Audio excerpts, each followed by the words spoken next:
ketika kita tidak melakukan maintenance, itu sama dengan kita rugi berpuluh-puluh juta loh.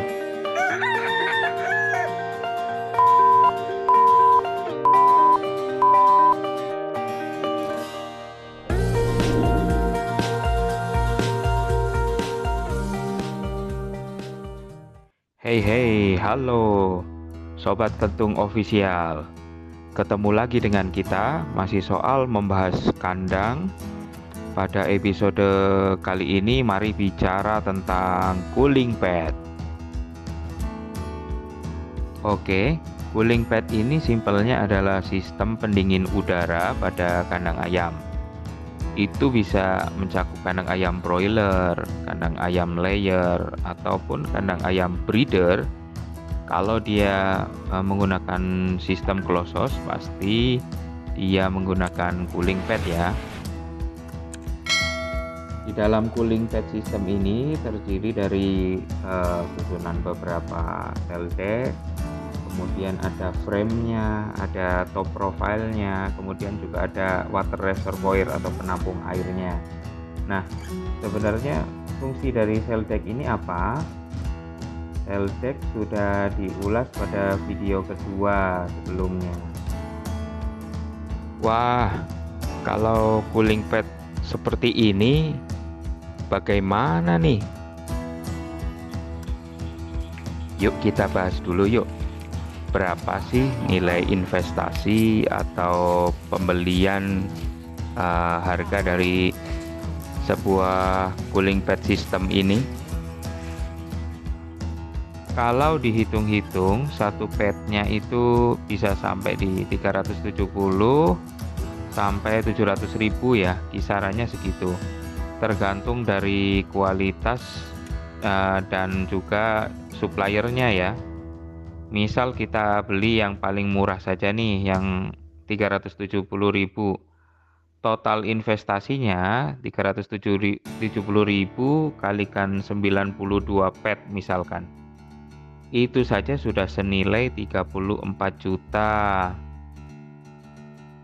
Nah, bagaimana ketika cooling pad kita mampet? Apakah efeknya? Yuk kita bahas. Yang pertama jelas kecepatan angin akan berkurang. Suhu optimal yang dibutuhkan ayam jelas tidak akan tercapai. Seperti yang kita tahu, angin ini akan menciptakan wind chill yang akan mengkondisikan suhu lingkungan sehingga ayam merasa nyaman di sana. Yang kedua, ketika angin berkurang, kelembaban akan naik.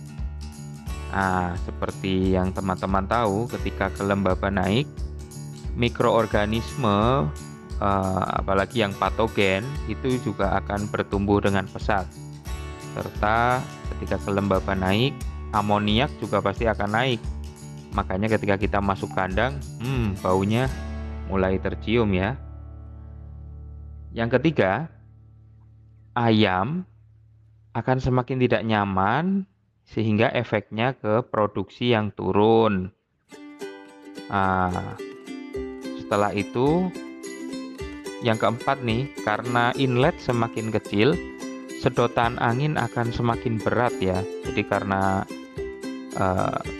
cell deck ini jarang atau tidak pernah dibersihkan, dia akan menghambat angin masuk. Sedotan angin akan semakin berat, dinamo akan cepat panas. Nah, dinamo yang cepat panas ini akan berpengaruh ke poin nomor 5.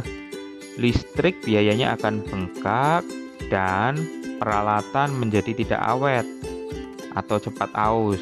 Nah, efek dari peralatan cepat aus, maka teman-teman harus sering ganti spare parts loh. Tadinya mau irit malah ngorot ya. Nah, jadi ketika kita tidak melakukan maintenance, itu sama dengan kita rugi berpuluh-puluh juta loh. Apa sih susahnya melakukan ini? Mencuci cooling pad setelah kosong kandang?